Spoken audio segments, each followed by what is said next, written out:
আমার প্রশ্ন বৈচিত্র্য ঐক্য প্যানেলের ভিপি পদপ্রার্থী ধ্রুব বড়ুয়ার কাছে। আমরা দেখেছি আপনারা বিভিন্ন সময়ে শিক্ষার্থীদের অধিকারের ন্যায্য লড়াই সংগ্রামে যুক্ত ছিলেন।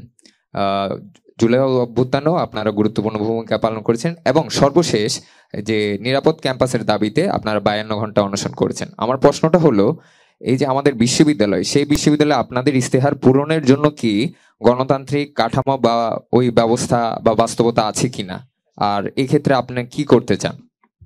জি, ধ্রুব। ধন্যবাদ আপনাকে।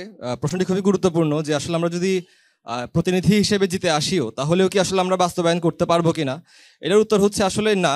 যে কন্ডিশনটার কারণে গত 35 বছর ধরে চাকসু নির্বাচন আসলে হয় নাই, সেই কন্ডিশনটা এখনো রয়ে গেছে আমাদের প্রশাসনিক ভবনের ভিতরে।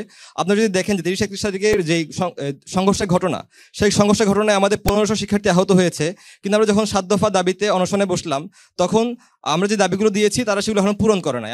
আমরা এখনো একটা পূর্ণাঙ্গ লিস্ট পাই নাই যারা কারা কারা আহত হয়েছে। আমরা এখনো জানি না যে কমিটিটা আসলে তৈরি করা হয়েছে সেই কমিটিতে কারা আছে এবং তারা আমাদের ব্যাপারে কি সিদ্ধান্ত গ্রহণ করছে।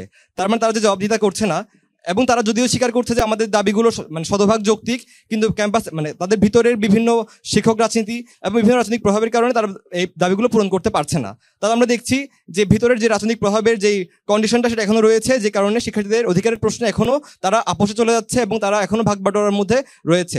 আপনি যেটা বললেন যে আসলে আমাদের যদি প্রতিনিধি নির্বাচিত হয়েও যায় তাহলে কি আমরা দাবিগুলো বাস্তবায়ন করতে পারবো কিনা। আরেকটা পয়েন্ট আছে যে আসলে আমরা যদি নির্বাচিত হয়েও যাই, আমরা সিনেটে যাবো কোন প্রক্রিয়ায়, সেই প্রক্রিয়াটা কিন্তু আমাদের গঠনতন্ত্রেও বলা নাই, আমাদের অধ্যাদেশেও বলা নাই। শুধু বলা আছে 5 জন প্রতিনিধি যাবে, কিন্তু কোন প্রক্রিয়ায় তারা নির্বাচিত হবে সেই প্রক্রিয়াটা এখন পর্যন্ত ক্লিয়ার করে নাই। সেই জায়গা থেকে আমি বলবো যে আমরা এখনো জানি না নির্বাচিত হওয়ার পরে আমরা সিনেট পর্যন্ত যেতে পারবো কিনা। সুতরাং আপনার যেই প্রশ্নটা আসে তার উত্তর হচ্ছে এটাই যে এখনো সেই কন্ডিশন, সেই বাস্তবতা এখনো তৈরি হয় নাই। কিন্তু সেই বাস্তবতা তৈরি করার জন্য আমরা শিক্ষার্থীদের অংশগ্রহণের মধ্য দিয়ে, শিক্ষার্থীদের ঐক্যবদ্ধতার মধ্য দিয়ে সেই বাস্তবতা আমরা নির্মাণ করতে চাই। আমরা প্রশাসনকে জবাবদিহিতার আওতায় আনতে চাই এবং তাদেরকে ইনফ্লুয়েন্স করে, চাপ প্রয়োগ করে সেই বাস্তবতা নির্মাণ করতে চাই, যাতে শিক্ষার্থীরা তাদের অধিকার যে আদায়ের যে আন্দোলন, যে দাবিগুলো আছে সেগুলো বাস্তবায়নের দিকে আসলে অগ্রসর হতে পারে।